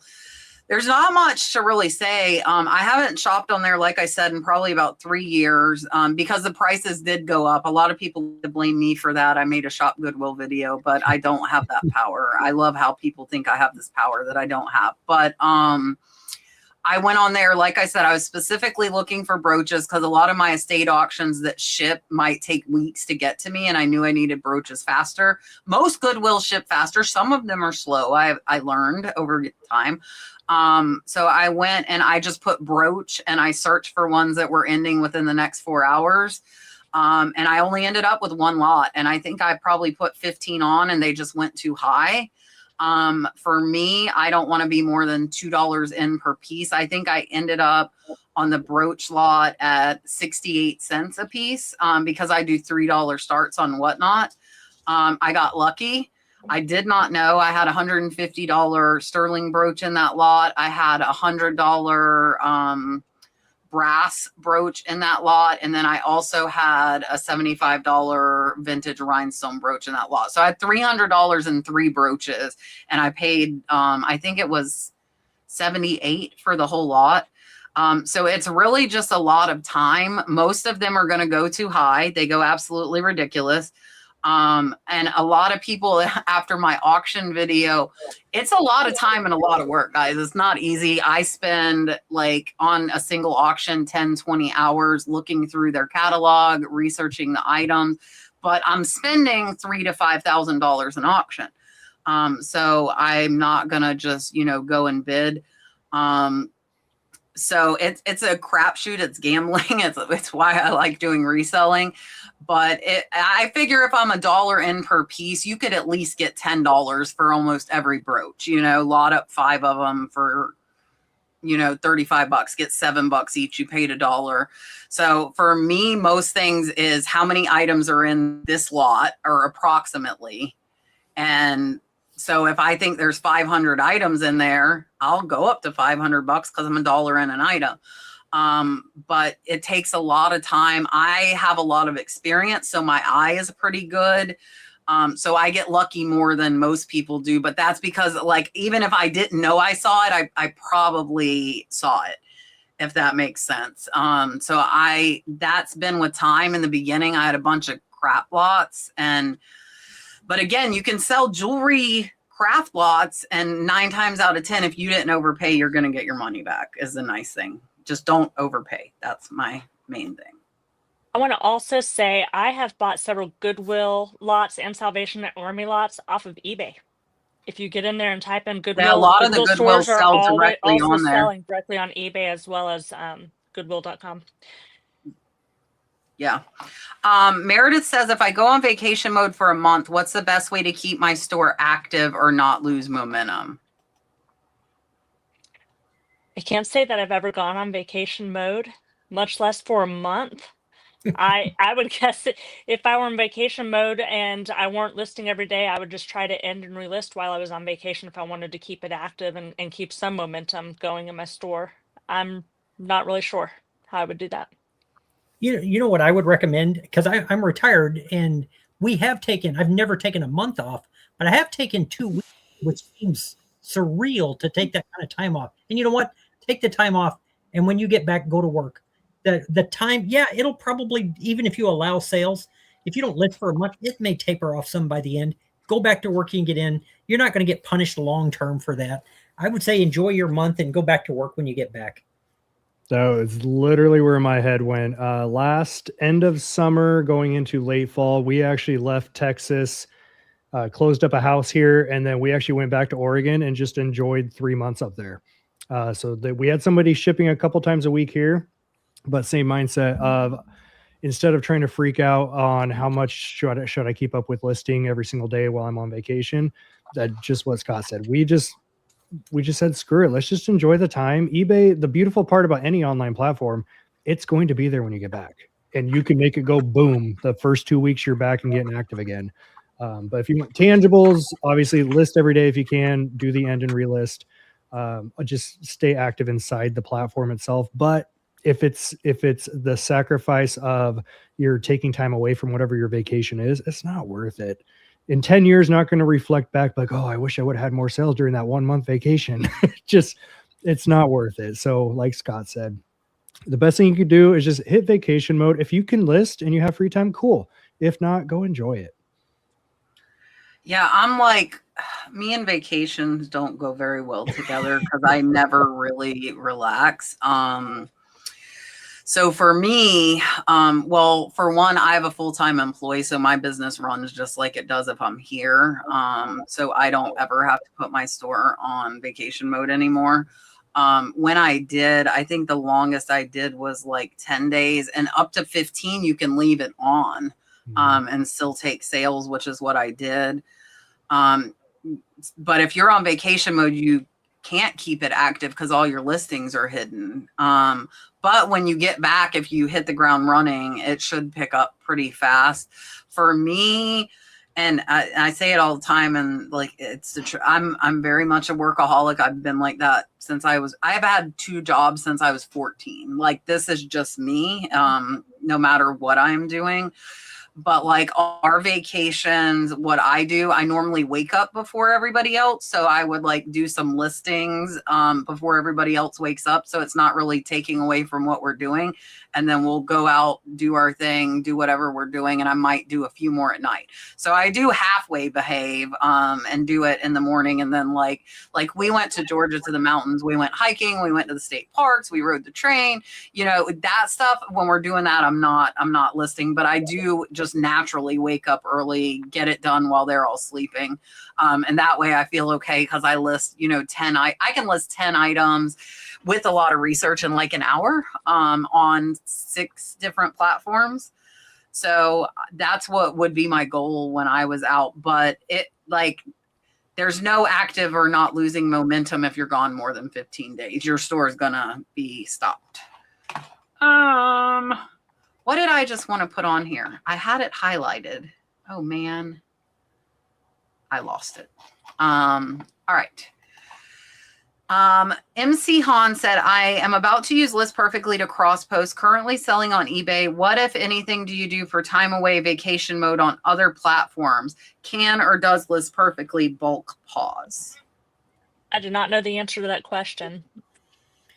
So we've cross-posted with List Perfectly for a while. I don't do the pausing from List Perfectly, so I don't know if it does, but honestly, they're all pretty easy to work. With eBay, you go to the time away, and there's a vacation mode on Poshmark. Same way with Etsy.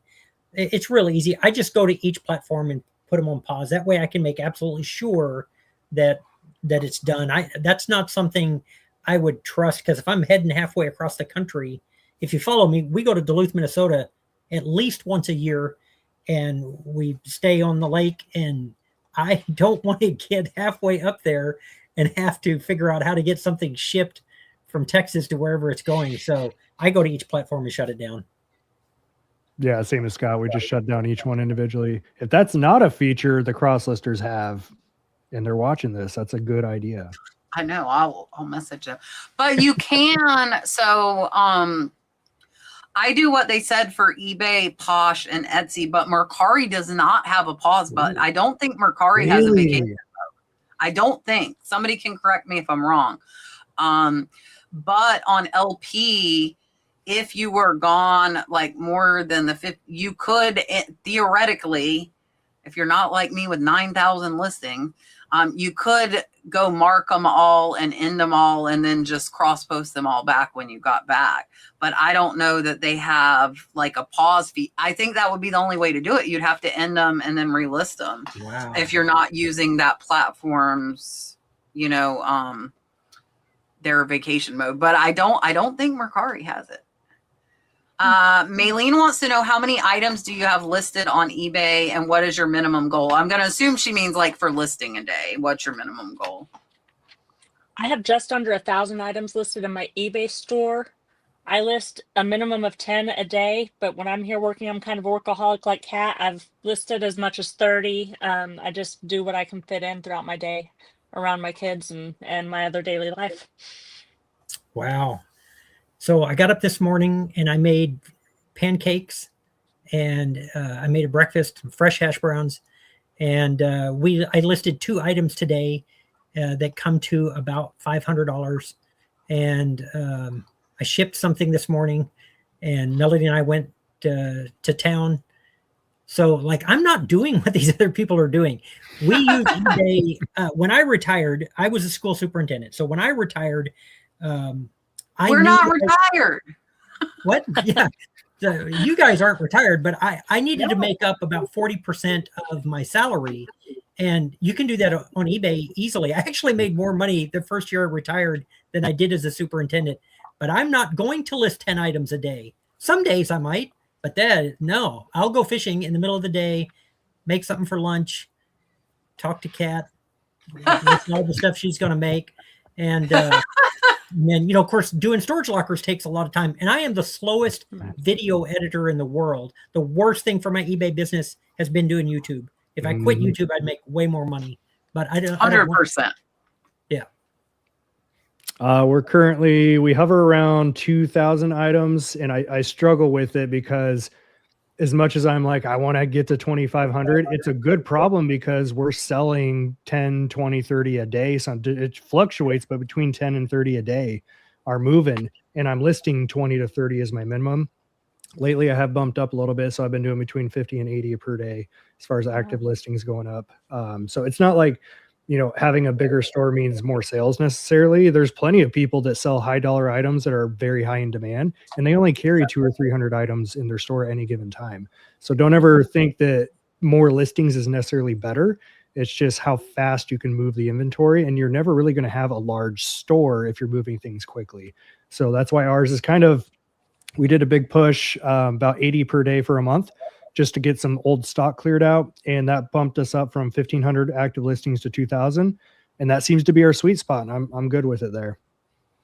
Yeah, and I'm going to agree. And I've said it a lot over the last few months because so I'm looking at mine. I have 8,279 listings. My goal is to get down to 5,000 listings by the end of the year. I don't want more listings. I want less with better quality. And I know people who make 20,000 a month with under 200 listings. Mm-hmm. So you really don't use the number of listings as like a guide. Like Scott was saying, I listed an item worth 500. So for me, as far as listing a day, I want to do 10 a day. My employee is creating 30 a day, though, is the problem here. But since I've been doing Whatnot shows every day, if that's a 5-hour show, I don't have the time to list more than 10 a day most days. So I make sure first thing in the morning, the time I spent ending and selling similar now is listing 10 new listings to make sure I get at least 10 a day. If I'm sitting concentrating, I can easily get 50 to 80 up a day.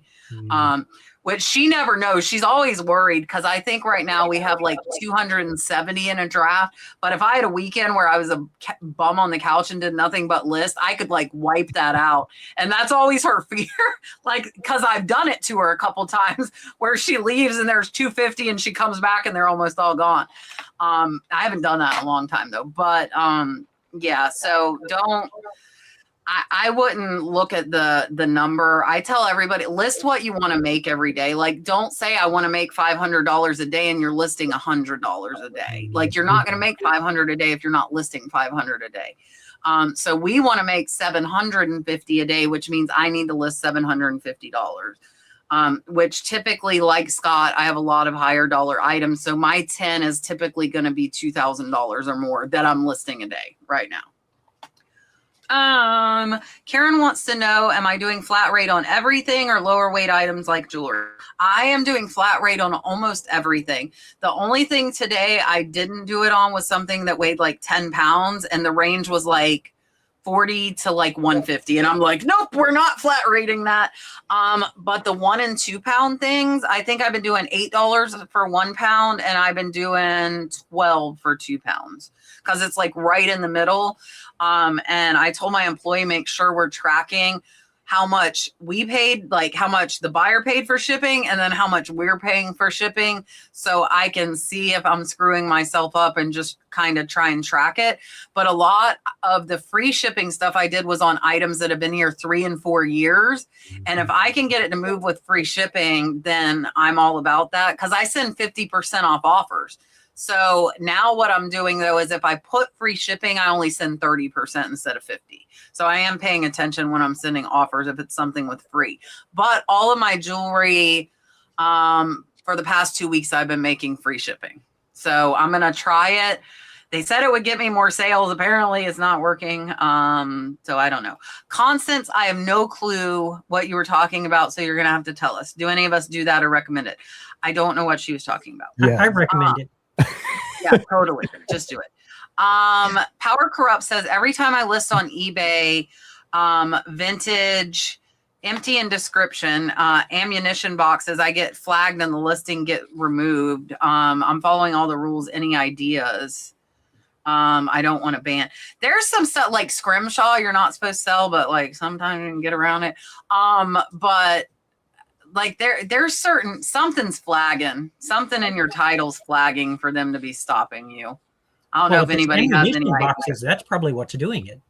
No, you can sell them on there because I was looking at buying them on there. But when you start getting anything gun related and you're getting flagged, if you're getting both, like, I mean, that's, I'm guessing that would be where it is. Yeah, I don't know. I've had stuff that I'm like, what is flagging this? Like, and it's annoying because you could have like a bear claw necklace that's not a real bear claw, but it is a bear claw. It's a sterling silver bear claw, and those suckers won't let you list it. And I'm like, what the hell else am I supposed to call this thing? Like, that's what it is. There's some that it's like so frustrating with that. What was your favorite thing you have found in a storage locker or a bulk buy? I do a lot of bulk buys and online estate sales. I have not done a storage locker, but I would have to say is my Marlboro fruit lamp. It is about 48 inches tall. The last one sold for $1,200. It is so ugly, and I just can't make myself list it. It's sitting here in my shop. I think that's the favorite thing I have found. I mean, it ended up costing me less than $1, and it's just ugly and sitting on a shelf or on the table in my shop. God, that's a hard question, because like I love the history of what we do. So the locker with all the jewelry in it, the guy's mom worked for Hanford, and that is the at the time it was a secret site where they enriched the plutonium for the Manhattan Project. And so I have all these books and stuff that are hopefully declassified, but I have a shirt that says that if the lights go out, stand near me because I glow in the dark. And it says Hanford. Like, I don't know if it's worth anything, but that's slicker than butter on a bald monkey. I don't know. I love the history. And when you do lockers, occasionally you'll come across some amazing stories just from the people or the items. So I couldn't come up with one. It'd be the last one. But I could go on and on and on. I love it. I've got two that come to mind. One was just fresh in my mind because it was recent. We've done a lot of hats. So I usually buy hats in bulk for $2-3 a piece. Most of them are moving at around $15. So they're just bread and butter items we can just keep in the store. And my wife, if any of you have seen our Instagram recently, there's a, I guess, semi-viral video started popping off. My wife. Are you talking about the bathtub one? I saw that one.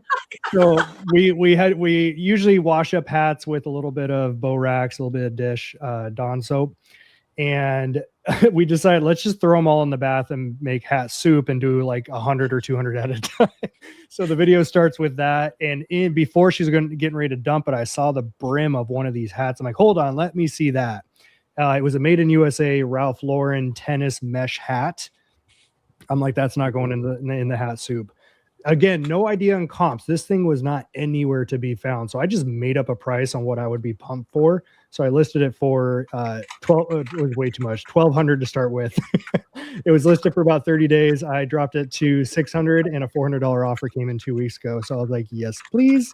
So that was my favorite one recently. Previously, just for my own nostalgia as a 90s kid, I had bought out just buckets and buckets of Ninja Turtle stuff. There was sealed action figures like G.I. Joe, Ninja Turtles, all kinds of stuff. In one of these totes, took the lid off after I got it home. I paid $6 per unit is what it came down to. In one of these totes is the original 1988 Ninja Turtles, factory sealed, and they're called 10 backs. They're the original 10 that were made in 1988. I had all 10 of them factory sealed. Wow. Sold those for $600 like the next day. Of course, looking back, I regret it. I wish I still had those, but that was definitely two of my favorite ones. For me, I think the most recent, which it was probably like 5 or 6 months ago, I found a rare Alfred Philippe Trifari necklace. It's still listed. It's listed at $3,000. And I paid $3 for it. So I didn't even see it in there, but I comp everything and I looked it up. The only other one exactly like it, but it's in green. Mine's in blue, is listed for $7,000, but mine needs a couple repairs. So I listed it for $3,000. But that was just like, whoa, it's like one of my research video items manifesting in front of me for $3. You know, that's probably mine. I love going through everything. Huh? I want to go and amend mine. If I bought a storage locker that belonged to Dinwiddie, Spencer Dinwiddie, the basketball player, and the clothes in there were incredible, but his girlfriend's clothes were in there. And the reason I mention it, because if you've heard of the brand called The Row, they're thousands of dollars a piece. So I had a whole box of this stuff, and there were some purple label Ralph Lauren, and I sent it all to Rachel Strickland, and she's going to make a video out of it. Gosh. So that will be a cool one, because that's not stuff I was ever going to That's hilarious. do anything, because the Row made her some special clothes, like samples and stuff like that. So I will see what Rachel does with it. It should be interesting. Yeah, that's all. I love going through all the lots and learning and researching. And like I don't know if it's still up there. I found a little metal jockey or horse with a jockey on it. It was in a men's like random desk lot. It's worth $600.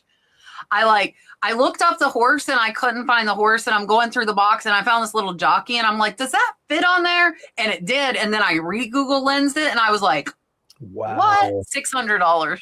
Yeah. And I think I was less than $2 in per item on that one. So that's the fun part for me. That's why Whatnot works so well for me, because I can buy these lots, pull those high dollar, and get rid of the rest of the stuff and not let it pile up.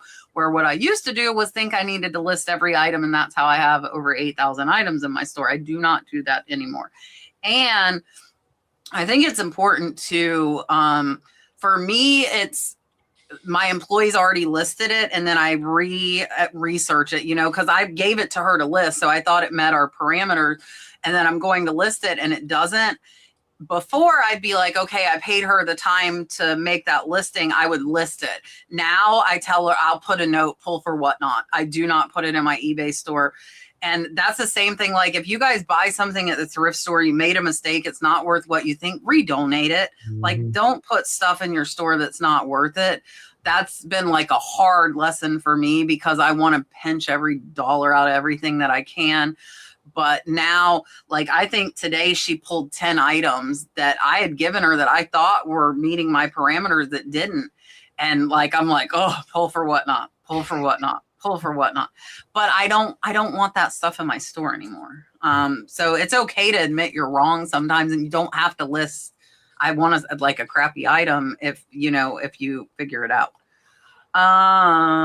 Maylene wants to know, do we use AI to list? And if so, what things do you find helpful?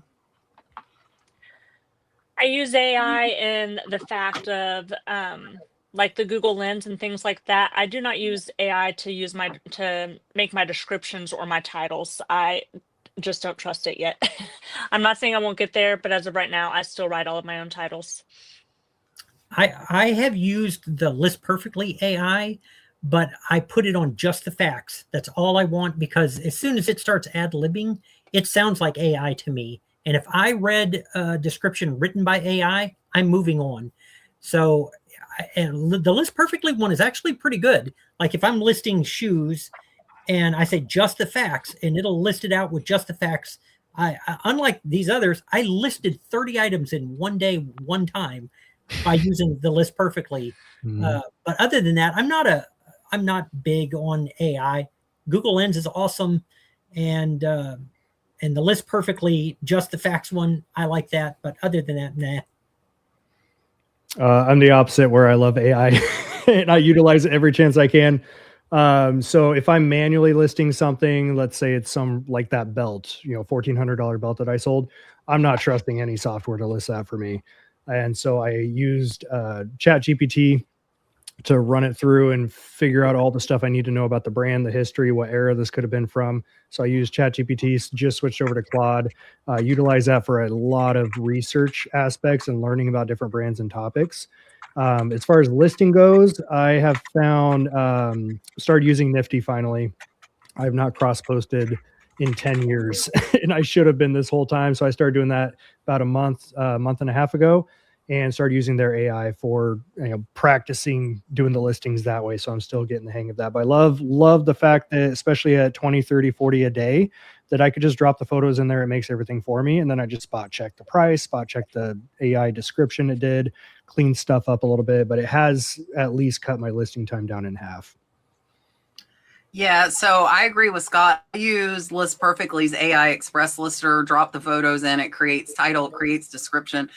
The best part for me, though, has been that it creates the keywords and the hashtags for Etsy, Mercari, and Posh, which I was not doing when I was listing on my own. And I feel like that has improved my sales on those platforms.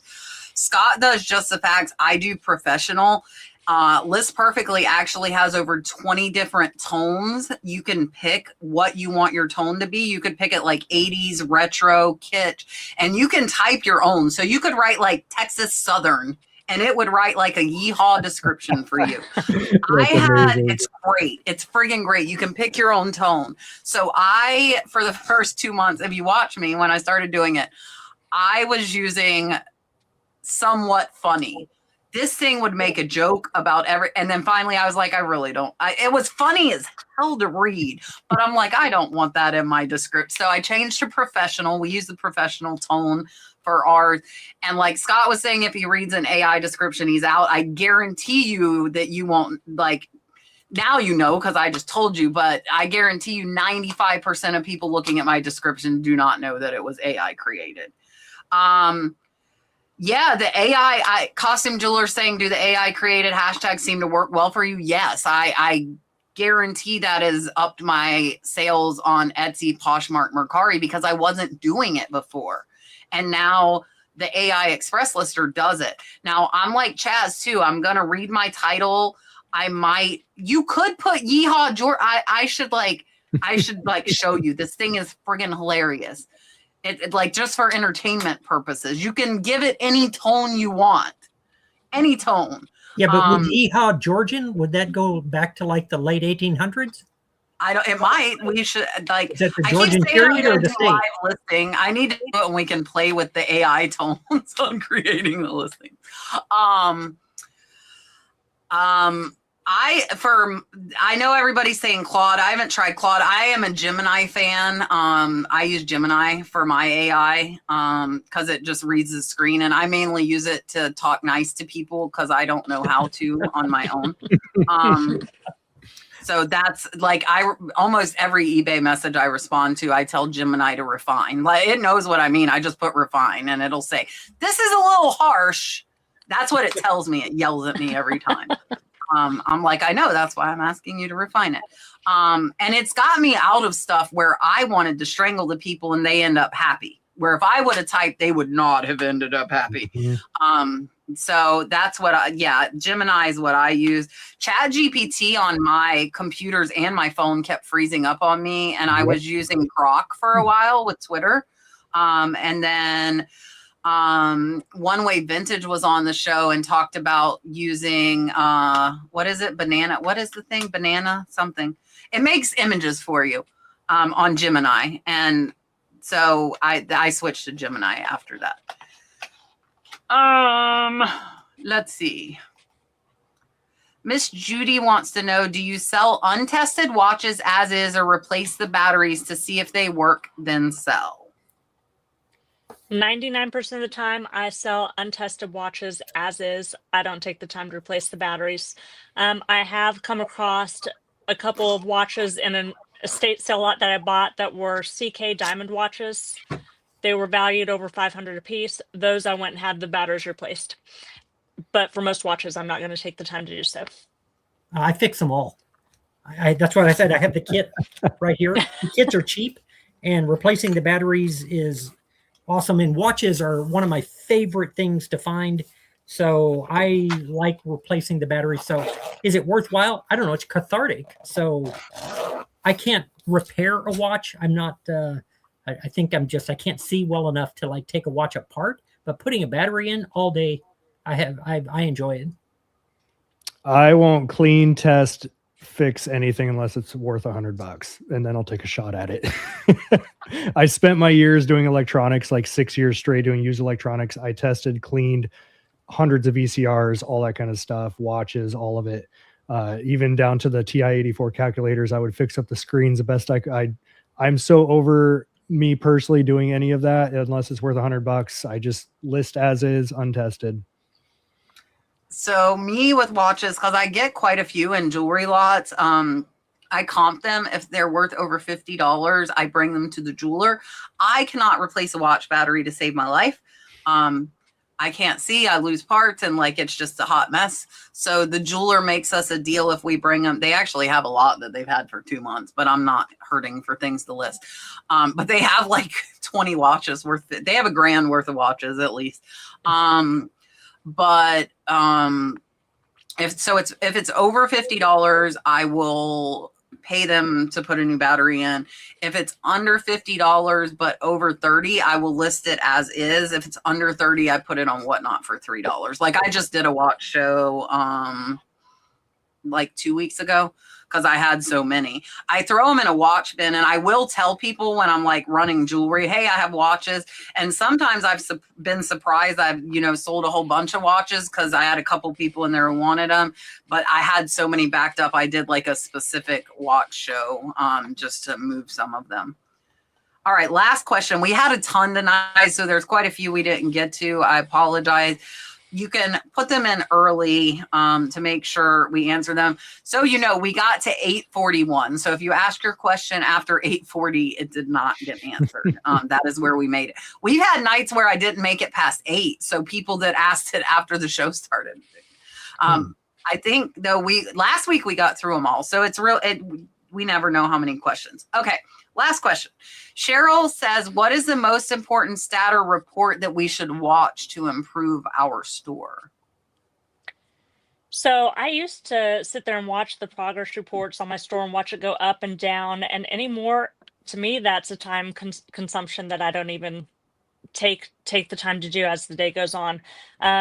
I would rather spend my time making sure that I have good inventory and getting those listings up than trying to analyze why my store is doing good or why my store is doing bad this month. I know other people might be more analytical than me, but if I'm not getting the sales I want, I'm just going to try to source better items and get them put up. I'm not going to take the time to figure out the ups and downs. I actually made a video about this because I focus on this stuff so much. Kat and I have talked about this. My feedback percentage, I've been on eBay since 99. Scott, I'm at 100%. I just cursed myself. If you go all the way through I've got I don't have as much feedback as Kat, but I've got 7,000, 7,500. There's not a single negative anywhere at any time.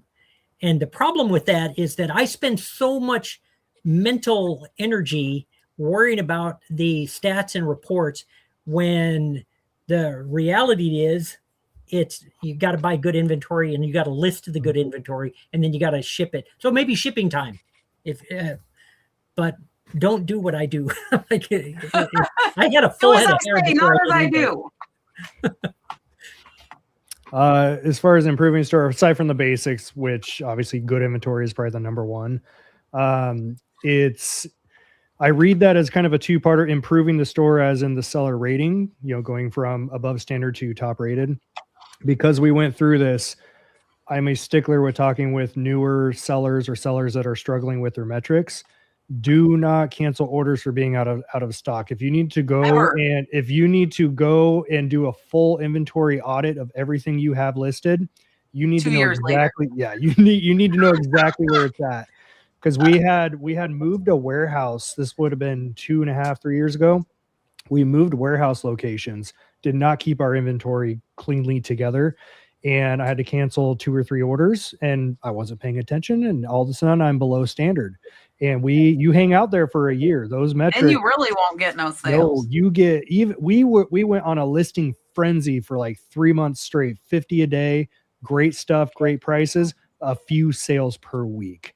It was the worst thing we had ever done for our store. So if you're not paying attention to your metrics, go in there and make sure your percentages are well above where they need to be for top rated. Never cancel for being out of stock. Second thing, because this is what really helped our sell-through rate, was you can have good inventory, you can have great pictures, you can have an amazing title with the right keywords, but if it's still not selling, it's probably the price. That's the number one thing customers are looking for, is the best price they can get for a certain item in a certain condition. So a lot of times what I found was I was holding out a $35 price point when realistically customers are telling me through sold comps are only willing to spend $25. So just by going and adjusting my prices, and if I'm only in at $5, I'm not going to become a storage unit like I used to be. Again, I had 2 25-foot deep storage units full of unlisted stuff and just as much stuff listed that wasn't selling. So eventually I got sick and tired of holding out for the top dollar and just got comfortable with, if I paid $5 or $6, I'm letting it go for 25, even if it's worth 40. But as long as I'm moving that stuff quick, and that's how we could do 10, 15, 20, sometimes 30s sales per day now, is because I'm not the highest price anymore. I'm not waiting for that top dollar because I don't want more than 2,000 or 3,000 listings up, because I don't want to have to get another storage unit on top of what we already have. We've had a 4,000 square foot warehouse, got rid of that. Now we're happily in a smaller space and in a smaller operation, and I've loved it. But the pricing was the biggest thing that we changed. It wasn't necessarily just source better inventory, which everyone should be doing naturally. It wasn't just better titles, better keywords, etc. It came down to the price. That was the number one thing that made the biggest difference. Was just a $5 drop in pricing for most of you will probably see a nice increase over the next week.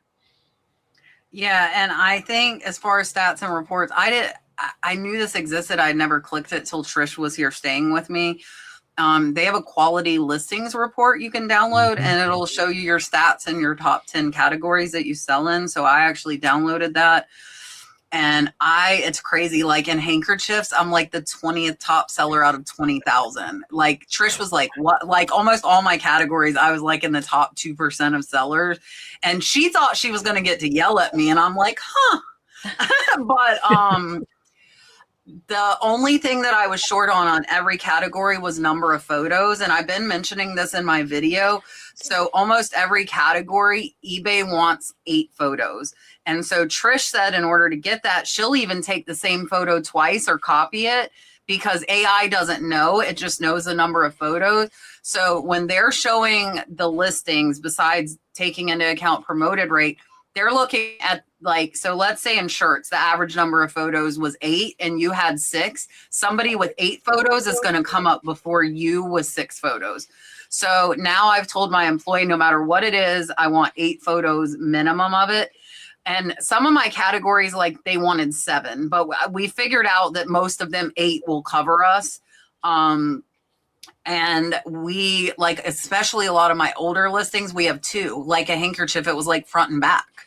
That was it. So there's only 2 photos on it.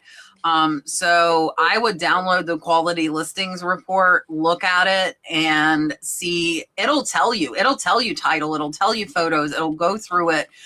Which was, like I said, for me, it was nice because I had like filled out the recommended that they wanted. I had done everything but take the right amount of photos. And so that's something we have started working on. I saw Susan said average sales price, but that's not important to everybody. You know, Right. you could have a $10 sales price selling 100 items a week. It depends on the person. And like I've transitioned through the 6 years to where, yeah, now I want more money per person. But in the beginning, I was happy $1 into 10 all day long. I would take as many as you would give me. I think sell-through rate is the biggest thing that a lot of people don't pay attention to. But I agree with Chaz. I'll look at people's stores, and if I feel like the prices are too high, I don't comp everybody's prices. But if I feel like they're too high, I'll look, and 9 times out of 10, they're like $50 higher than somebody else on a brooch. And that's why, like you said, the price is why it's not selling. And if you're not using sold comps, use sold comps, and also look at the other prices of what they're listed. I am a savvy buyer. I am sorting lowest plus shipping to highest. I don't care if you have free shipping. I want to know the total price, and I want the cheapest one. And if there are 10 other people with this not so popular item priced lower than you, you're talking 5-6 years for your item to sell. If then, because there's going to be more people listing and pricing smarter than you are, and it's never going to sell. It's going to be sitting there 10 years later. So yeah, sell-through rate though, like, and I said that about the photos, but I do research. If you have rare, amazing items, you can take one picture and it'll sell for $2,000. You know, so I mean, if you can, but that's the stuff that's hard to find. That's stuff that everybody's looking for. So when you have the common stuff, your price, your pictures, your title matter. So yeah. All right. Let's see. Let's take that off and let Miss Ashley tell you guys bye, and I'll let Scott and Chaz as well.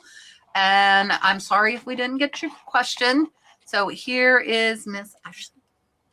Hey guys, thanks for having me on again tonight. I had a great time. I again am Titchy Farm Treasures across all social platforms. I am just starting on my YouTube channel, so please give me a follow.